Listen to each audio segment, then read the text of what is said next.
off and came back on, and I really need to go before it start raining again. Um, to walk my puppy, but I really do need y'all to share this if you can see it. I know sometimes. Well, let me make sure that y'all can see it. This is going to be a really down to earth conversation because I am over it and beyond over it. With watching how our government is starting to dictate people's lives. This is the ultimate spirit of error, and they're beginning to dictate our lives. I just wrote a paper for class around Christofascism, or Christian fascism. And so this belief that this one belief is the only thing that people have to live by, and you are defective if you don't line up with the belief. Like, that's the best way I can say it. You're defective.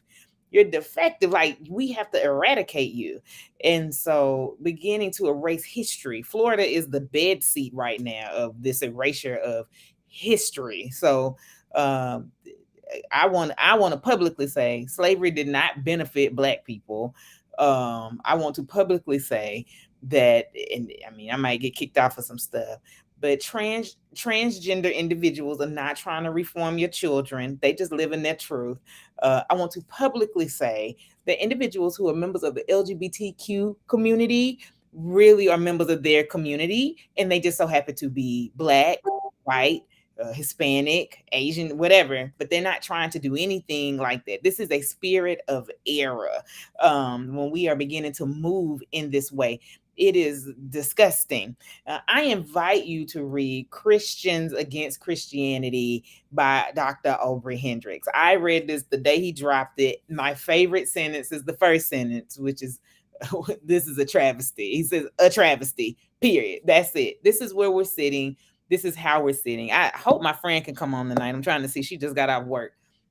But we want to talk about error. Now, I'm speaking from this theological social work lens, if I can create that tonight, where we're talking like we need to really meet people where they are and not be judgmental. Judging someone is operating in a spirit of error.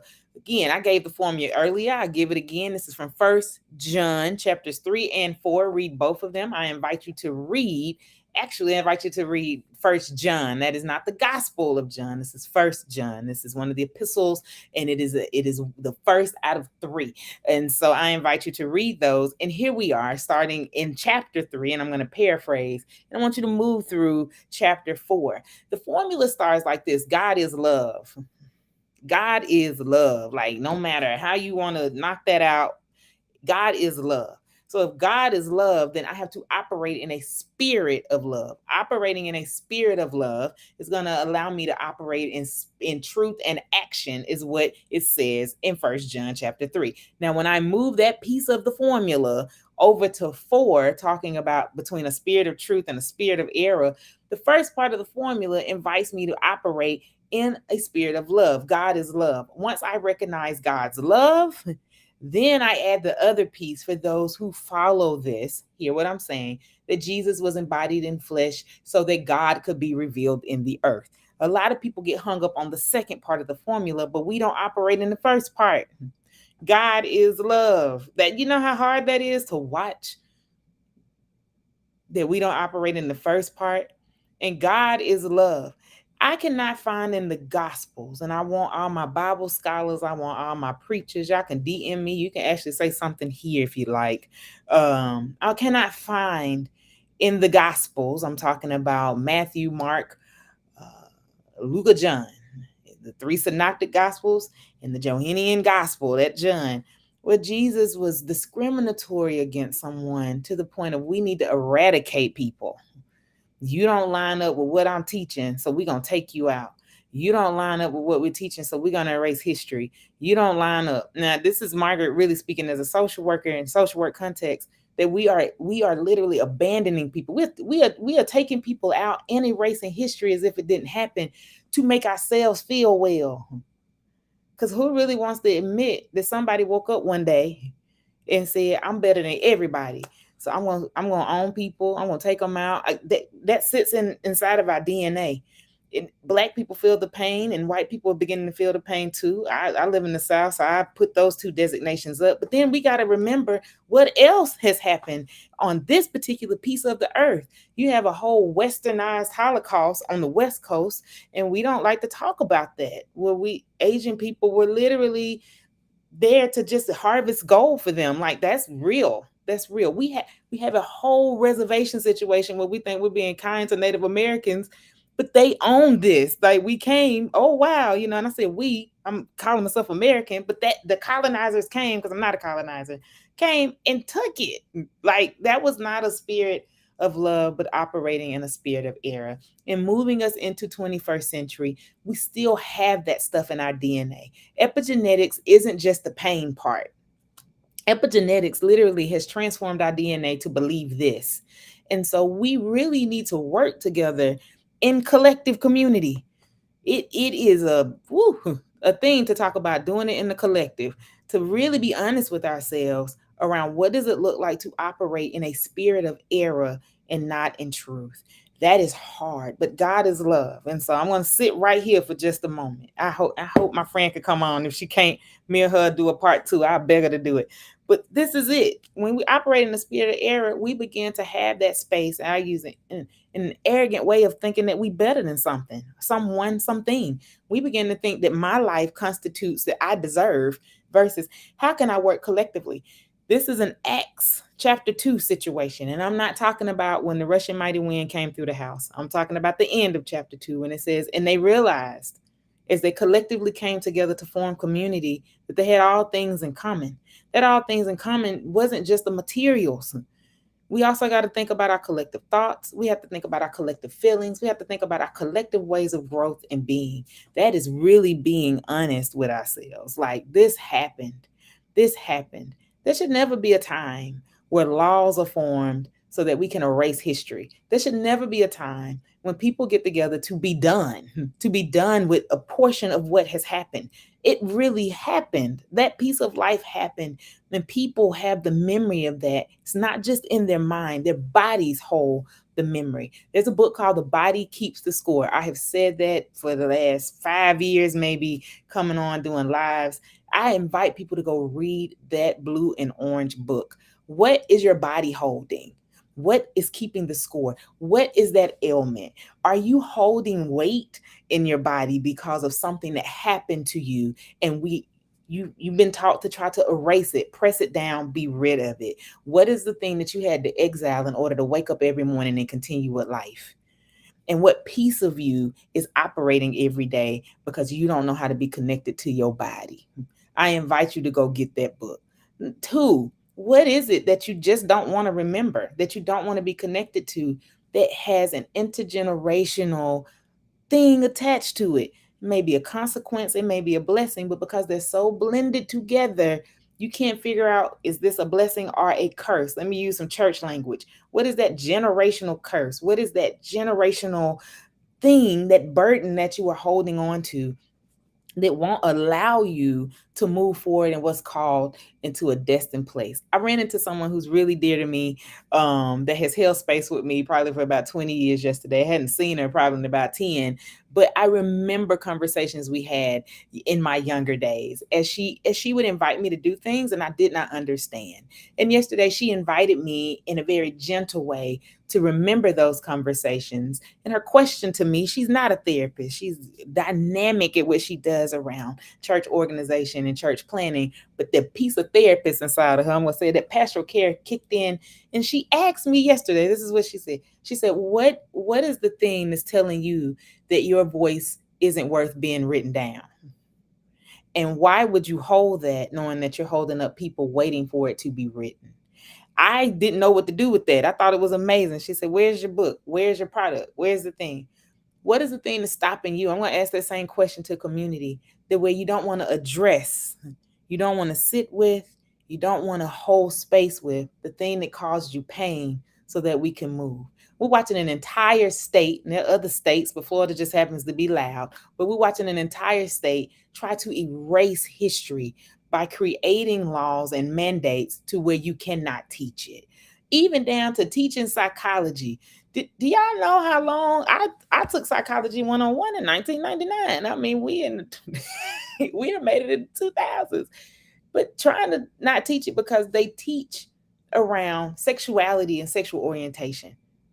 We need to teach that, period, because guess what? We need to learn how that's a part of our human experience. That should be taught. That now is there. We've watched the state of Tennessee fire people for doing their job, fighting for the rights of their constituents. We've watched Texas create laws that say, hey, we're going to ban things for transgender individuals. Whether you agree with it or not, we're going to ban stuff against humans. We'll watch that. We watch California create a whole law so that people could have what I got on my head, so that you could be well with going to work and not being discriminated against with your hair. Like, this is where we sit in America, and this is an era. I would invite you tonight, just because it doesn't look like you, I would invite you to go see what it is, investigate it, look at it. I'm speaking out of social work context. What is that thing that I need to know about? Again, in the Gospels, I can't find anywhere in the Gospels where Jesus said, well, take them out if they don't act like us. Rewrite things so that it'll look like we're right. Reframe it so it'll look like we're better. No, Jesus sat down with tax collectors. Jesus decided to draw in the dirt when there was a woman who was about to get stoned, and said, hey, throw a stone at her if you've never done anything. If you wasn't at the party, throw the stone at her. They couldn't throw stones. I've never seen in the Gospels, because we say we want to be like Jesus. That's the signs. Jesus saves, and we want to be like Jesus. What would Jesus do? We walking around with that stuff, right? I've never seen where Jesus kick somebody out, but there was always an invite to come in. I hope that operating in the spirit of error isn't going to stay around, but it's been around for a very long time. Got a feeling that's why they wrote a letter to it. I hope that we can embrace walking in the spirit of truth. Spirit of truth, the formula starts out with understanding that God is love. And if we understand that God is love, then we allow love to flow through us in truth and action. Go read it. That's 1 John chapter 3. And then we move the formula over to add that God is revealed through Jesus. Now, some of us might not add that piece of the formula, but the first part of the formula just is for humanity. God is love. So I invite this today at the end, because my friend is at work.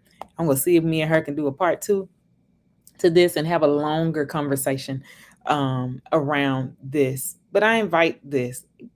Black people, I'm talking to y'all and all of my friends that watch. Please write or be involved in the political processes in your states. Be a part of the political dynamics in this world. Invite yourself to sit down and write a letter to your representative, to your senators, and say, hey, this is what we need to be doing. They represent us. It should never be a time that people are taking things into their own hands. But you should have proof that, hey, I wrote and I stood and I exercised not just my vote in November, but I exercised the right of the vote, which is I can write letters, I can tell you, I can complain, I can do all of that, because you have volunteered, even though you're getting paid for it, but you have literally put money in to run a campaign to say, hey, I'm going to represent you. Write that. That's the first part of it. Then I'm going to invite you to come back and see how that's resonating in your body. Again, invite you to go get the book, The Body Keeps the Score. Where is this resonating? How is this showing up? This might hurt. Like, I can't believe this is happening again. I can't believe this is going on again. I cannot believe that you are finna change an entire policy in Florida to not teach something that has been taught since it could be taught, because we really do need to understand at some point in all of our professions what's going on in the minds of people. We really do need to have some base knowledge of psychology and our psyche. You've got to be kidding me. But see how that resonates, and see how that personally resonates around your embodiment. How does that resonate being embodied as a Black female? Oh my God. Like, are you trying to erase me? See how that lands. See how that sits. See how that feels. Oh Lord. So I got another person. I got a few moments. And so, I bring my friend on. We supposed to come on next week, but I'm gonna bring him on. Let me send him the code. I'm saying though, but as I wait, as we get him on, get him logged in, seriously, how does this feel, you all? What does this look like? Because this is uncomfortable, and this is a very, very, very, very, very uncomfortable conversation I'm having tonight. Because we are beginning to do things that they're inhumane. Um, what we're doing is inhumane. We're literally inviting humanity to stop and telling people that you're just wrong for being human. At this point, your existence is horrible. You shouldn't be, and we have to stand up to that. So, I as we get brother Zay to come on. Y'all hadn't seen us on in a while. We're supposed to be back on here next week, but he finna come and go in. But just, as we sit with this, what does that look like, and how do we embody, especially for a nation that has printed on money that we're a nation under God, but we don't know how to operate in a God nation. Like, God is love. Like, we don't know how to do that if we are trying to erase what has happened. The truth happened. The truth is going to show up. And so if God is love and operating in love and letting love flow through us says that that's truth in action, we have to own what has happened. The Bible is full of stuff that is horrible. I just want to be honest. If you hadn't read your Bible, because sometimes we skip over it and go to the beauty of it. I love Dr. Sherry Brown Jackson been teaching us, y'all. Y'all been missing out. I'm gonna shout out every time I get a chance, because she's been saying, hey, we got to recognize this stuff so that we can get to the hope stuff. And so that's there. But if we keep trying to change this stuff, keep trying to change it because we don't want to feel it, then that feeling it will make us sick. It will not do well in our bodies. It will not be well with us. It will be horrible. So, I'm waiting on Zay to come on and get here. Y'all, this is it's really big. This is a really big thing. It's a really horrible thing.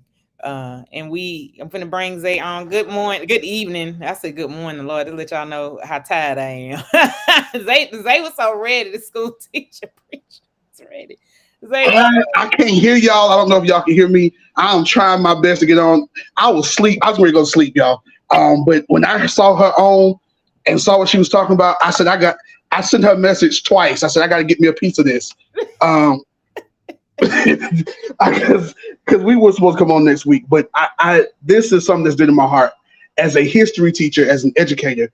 Um, can y'all hear me? As an educator, I am torn because I teach predominantly African American kids. I teach in places where African American kids don't even know their own history. And so to tell me I can't teach my history to kids who don't already know it, who look like me, is problematic. Now, I know I don't know all Margaret said because I literally just tuned in the last 3 minutes. So I may be repeating some of what she said, but I see it as an erasure of blackness. It is whiteness trying to hold on because in the next 10 years, 15 years, statistics show they will no longer be the majority. And so they're trying to hold on to what little bit of power or semblance of power that they have. But I dare submit to y'all that this is nothing new.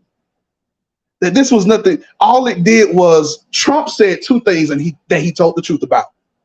He was going to drain the swamp, and he was going to take America back to what it was. And he did both of those things. Because in the swamp, it's some deep stuff you can't always see. All we saw was the racism was buried in the swamp.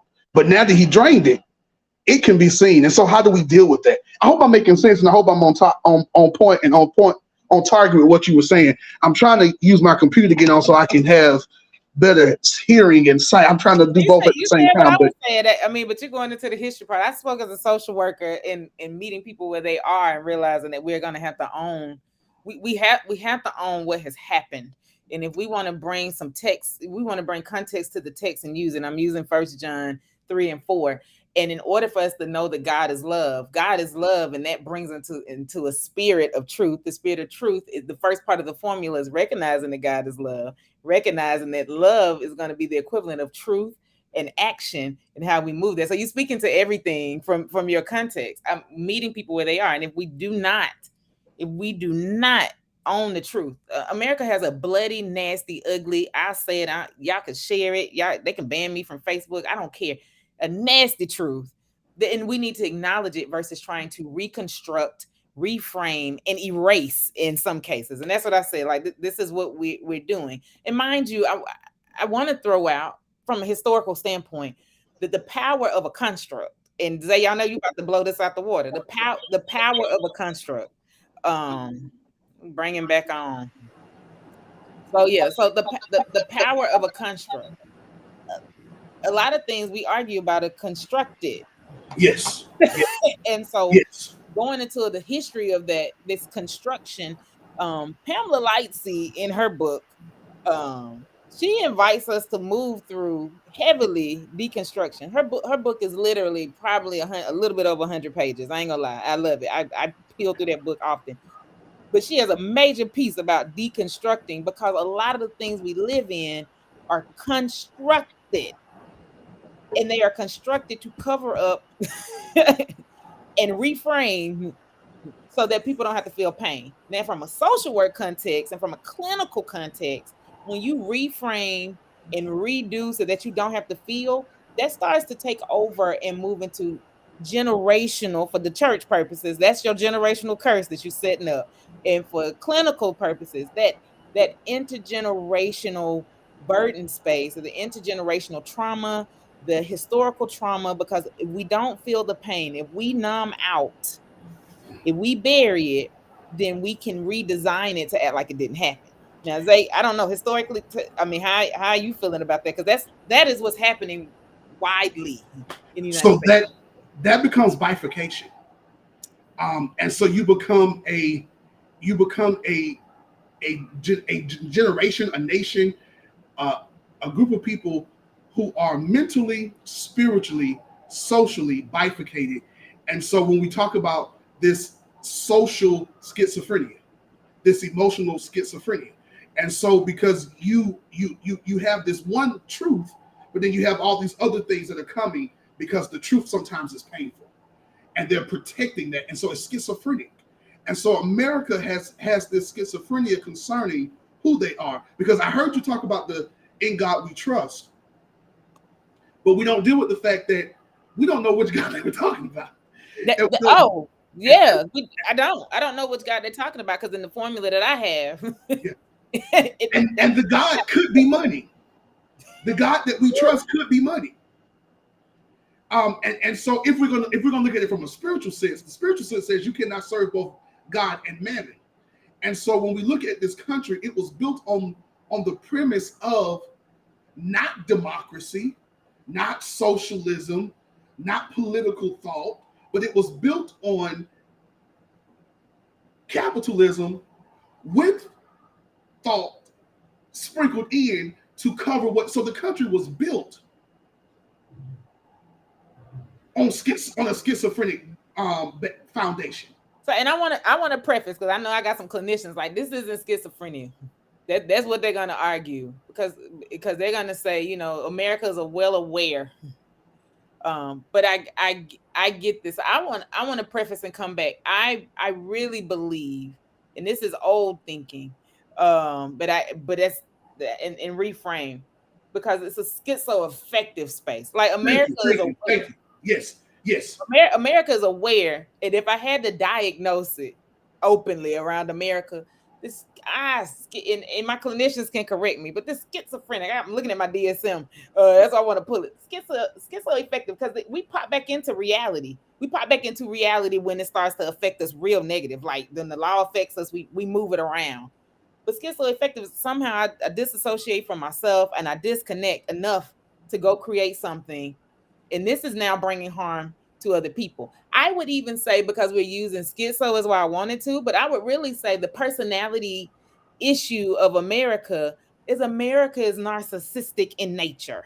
What I mean by it is designed to serve itself. Now that's a big thing for me to say, but it's designed to serve itself, and we have to remember what America was serving. America was serving individuals. This is why I want to hit with the pains. I come back with the history. America was designed to serve individuals who could not function in their own space. So they decided to come over and take somebody else's space. And in that, they continue to believe they are right. That too has passed through their bloodline. And they believe that this was an heirloom given. This is their blessing, the land that they took from others. And they put scripture on top of that. So please help me, Zay. Am I wrong? You're not wrong, but I want to dissect that thought, because you're not wrong in theory. You're not wrong, but they knew what they so again, I apologize to clinicians because I said schizophrenic. I do want to apologize for that, because I am not a clinician, but I do know that I do know certain elements that lend itself. So I can look at some stuff and say that looks a little, and I may not be able to diagnose like Margaret can, but I can say, Margaret, I think this is, and she can help like she just did. So it's not schizophrenic, it's schizophrenic affective or schizoaffective. Okay, so I want to clear that up. But number one, I do want to dissect that. When America was started, it was the first people to come over here were people who were being sent over here as a form of penalization. Mm. It was penal colonies, meaning that they were criminals. Eventually, they saw what was here, and they saw a people who they thought were not as developed as them. And so they saw the ability to be able to take something, and they used scripture to justify their wanting and their destruction of other people, and they're deciding to take something that did not belong to them. Pause right there, because the people listening tonight, they missed us. Oh Lord, y'all missed us. They decided. Listen, they decided to take something that didn't belong to them. That's why I moved into the personality space. I'm going to decide to just take care of me. I don't care how it hurts you.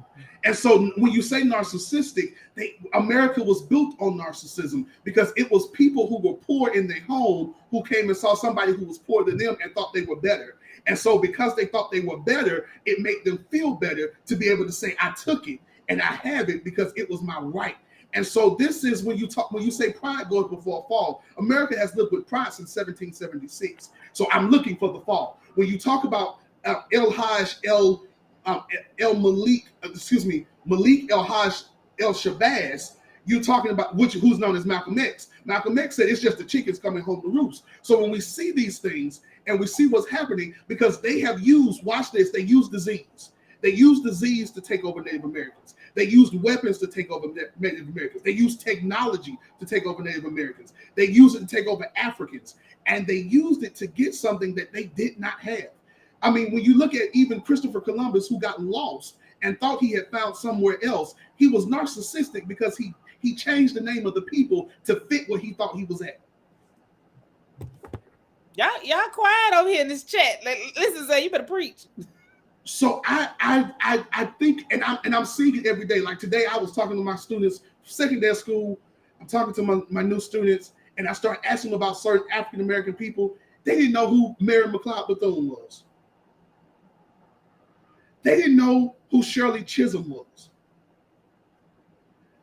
And so when I started dropping, nuggets on them, it got quiet, and they was like, "Oh my God, you used what?" Who? And so we have to understand that this is nothing new. They did this to us when they brought us here from slavery. They took our religion, they took our history, they took our name. So what Florida is doing is nothing new. It's just a return to try what they had already done to see if it'll work again. What Texas is doing is nothing new. And so when white folk first got here, the only people who were covered by the Constitution were not all white people. It was white folk who could come in and take land and who could own land, and it was white men. And so what we see right now, every state you mentioned outside of California who was doing something good, they are run by white men. And in some cases, impotent white men who are trying to hold on to a certain level of power. You got Abbott whose feet are broken. You got DeSantis, who is not the brightest Crayola in the box. And so they're trying to hold on to what little bit they got by using what has already been done. And if we're not wise. Can we pause right there, though? Because this is thrown back at Black people. I don't care who's watching tonight. We're going to talk about it. This is thrown back at Black people. There's a term that I hate, and you are a crab in a bucket. So when I analyze that term, crabs need particular environments to survive.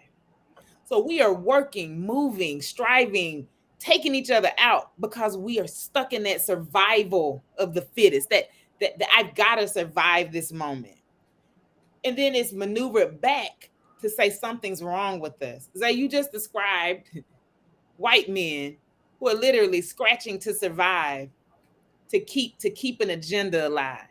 So how are we moving through that? They done left me, but how are we moving through that? Because again, we're holding this in our bodies. We are trying to figure out how to maneuver through somebody else's stuff. This isn't even our problem, but it affects the whole.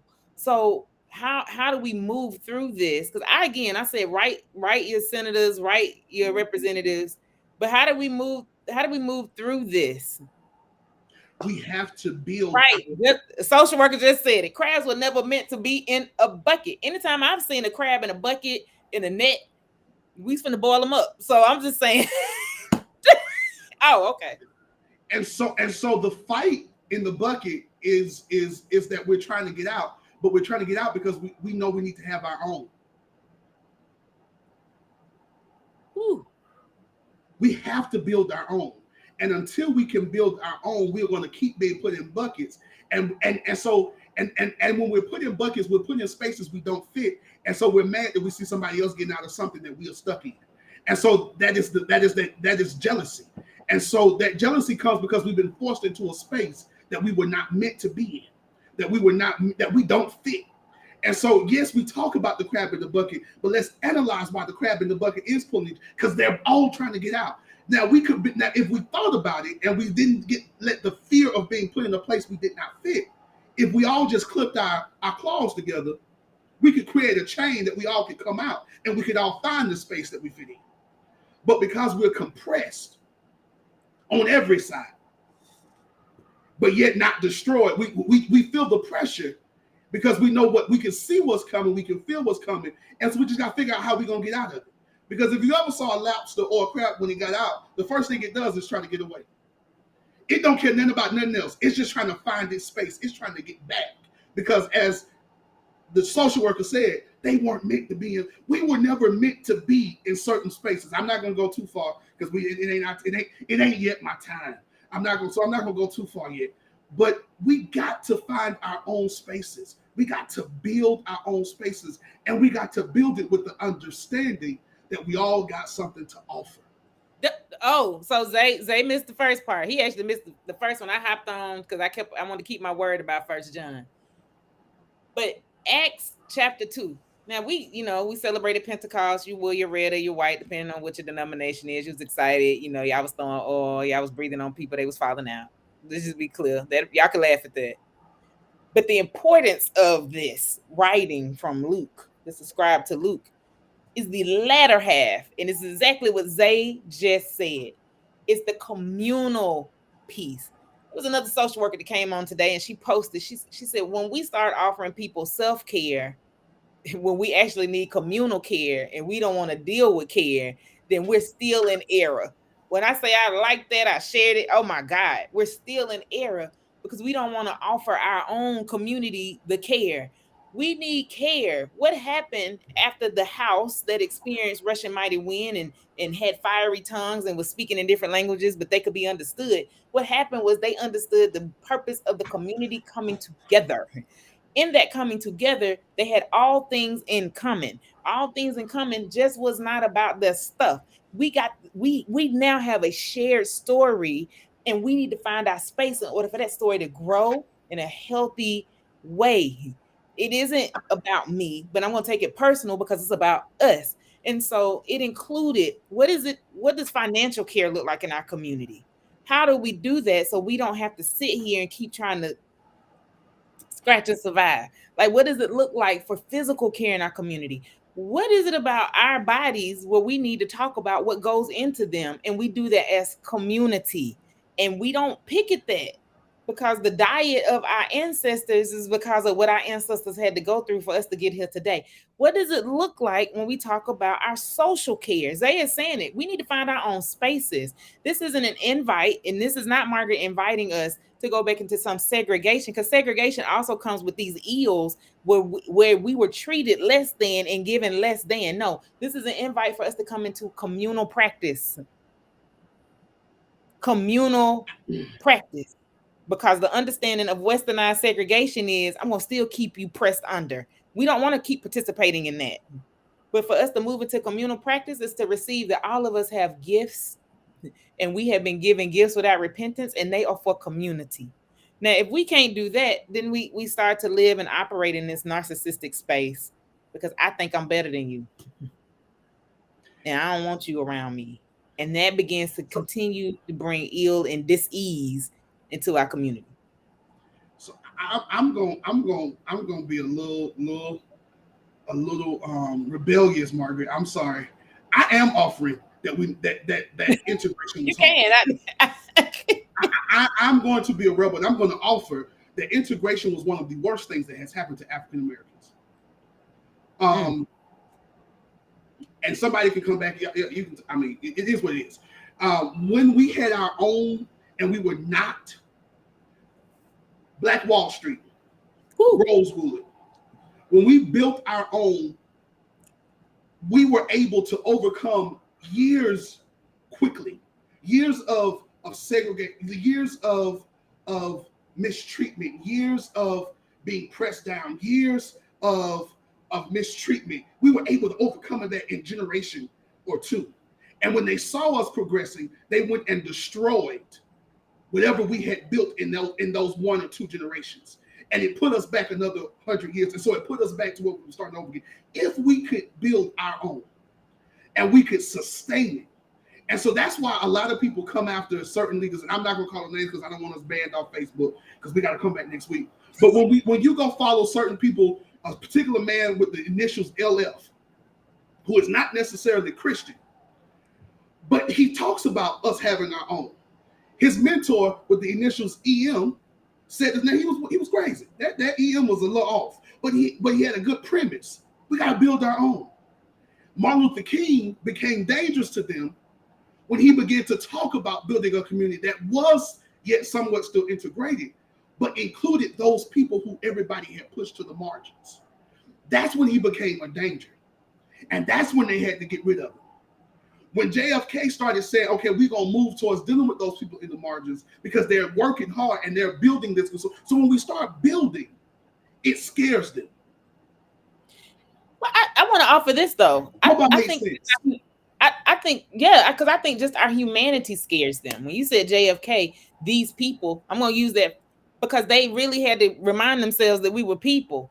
Again, this is for Black community tonight. Like, call somebody, tell them to get on this live. Black people, they had to learn that we were people.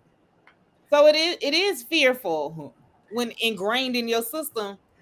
Is I think that you're these? giving them a pass, Margaret, when you said they had to learn it. They Well, knew I we were mean, people. they Yeah. knew we were human.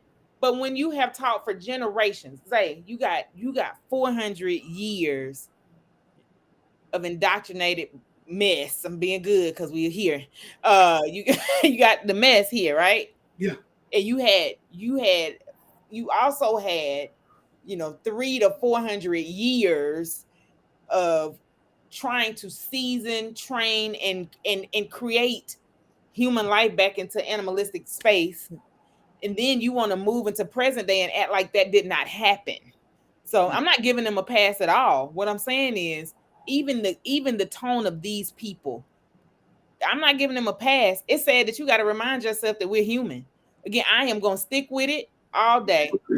We are the only humans on the planet that on paper, they correct me if I'm wrong, you're the historian, where we were listed as animals.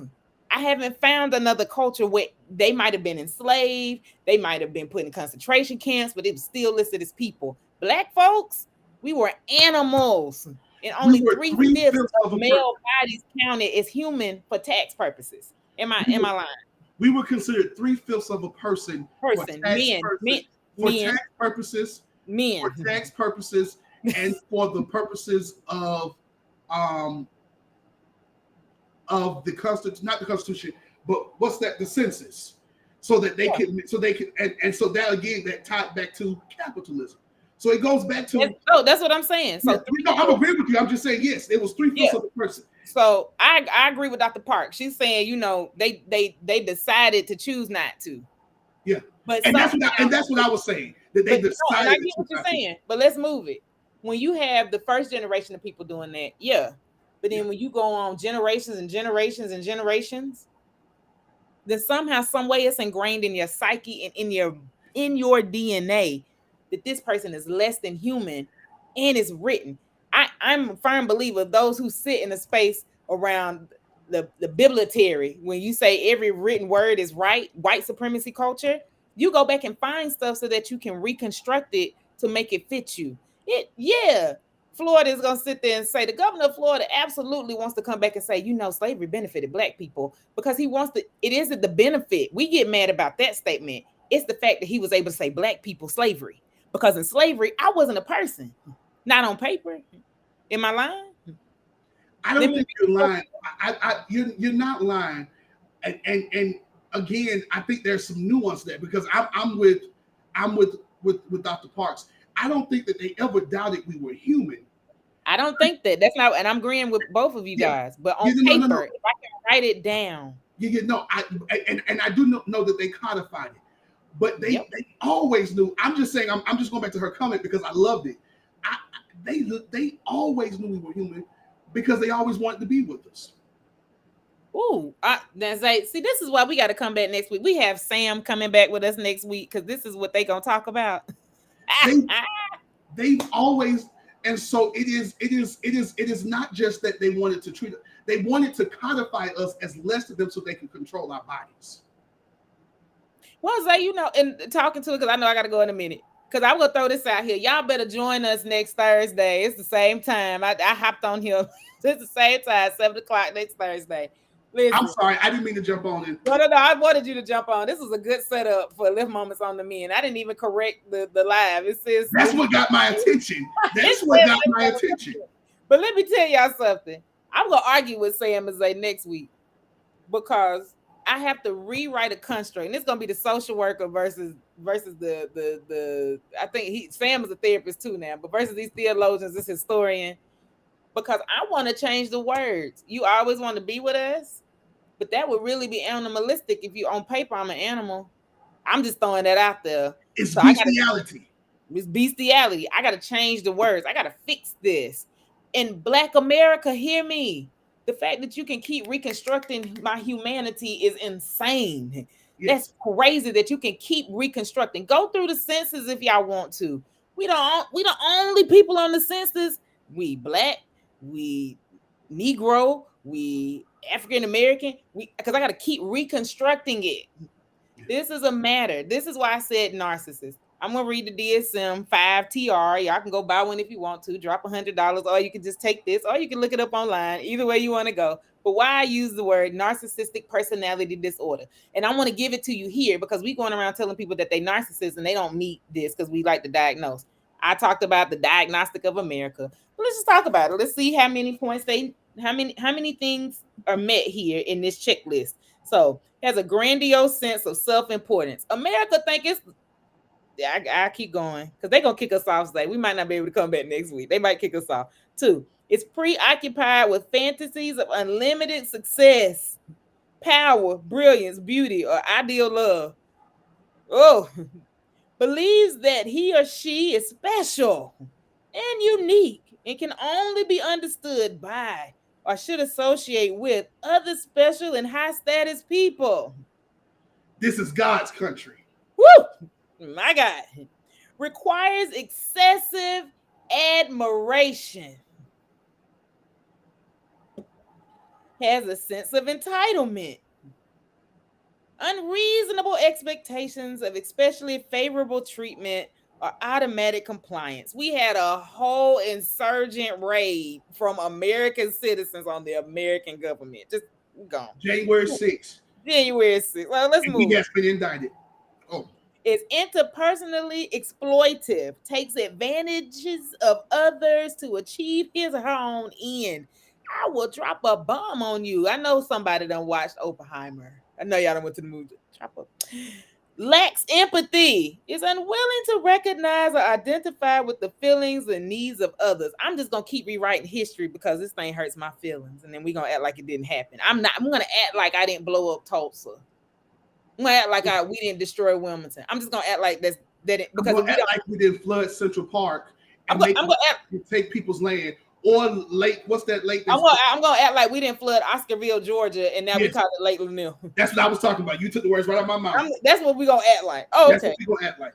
Number 8 is often envious of others or believes that the others are envious of them. Everybody envies America because we the best nation on the planet. Woo! I'm with Parks. Yes, I'm with Parks. Parks. Parks. Girl, I'm I with should have brought Parks. you on here too. Y'all, these preachers on here tonight. I'm with Parks. And y'all let me know if we ain't met them because we on the ninth criteria. The ninth. Do they have to meet all of them? Do they have to meet all of them? Oh no, they don't have to meet all of them. But baby, Because they've met all of them so far. Let me read 9.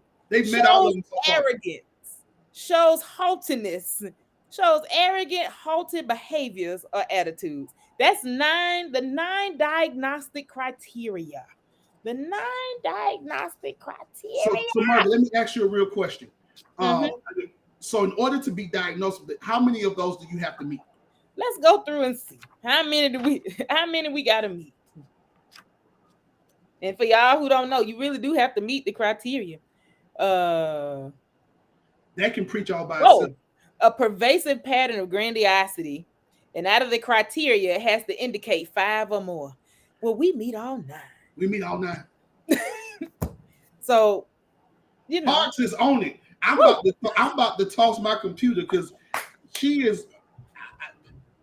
Listen, I'm jumping. Y'all, I gotta go. I got a session in 8 minutes. Listen, Parks done sit here and got this preacher over here happy because baby, she done took us to Galatians. Listen, it is the opposite of the fruit of the Spirit. The fruit of the Spirit, it's the opposite of walking in the Spirit of God.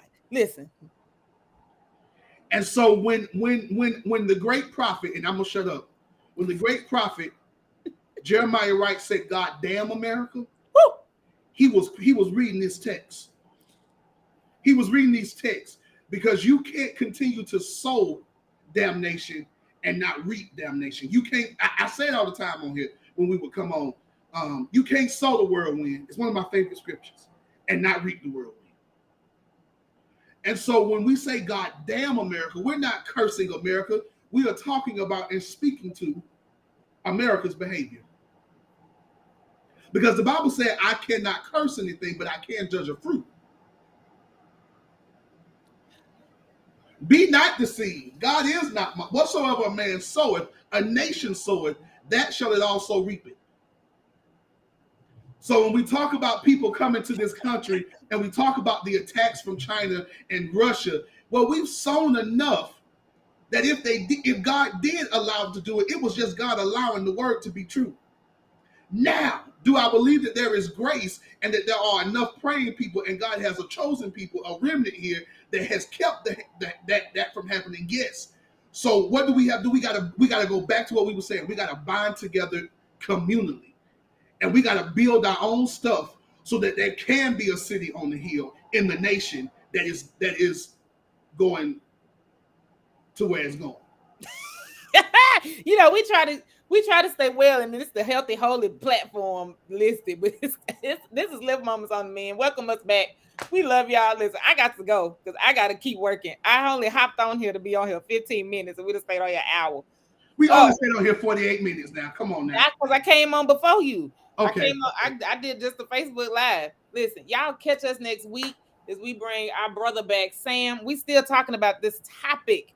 We're still going to go through this because what is a Christian nation? What is it? Right now, as I said, I don't even know how we're defining Christian. I do not know how to define that really. Please know we'll have it next week, the many definitions of it. But what God are we turning to? Mammon. And that's not me being funny. That's the serious answer. And I said it earlier. God is our.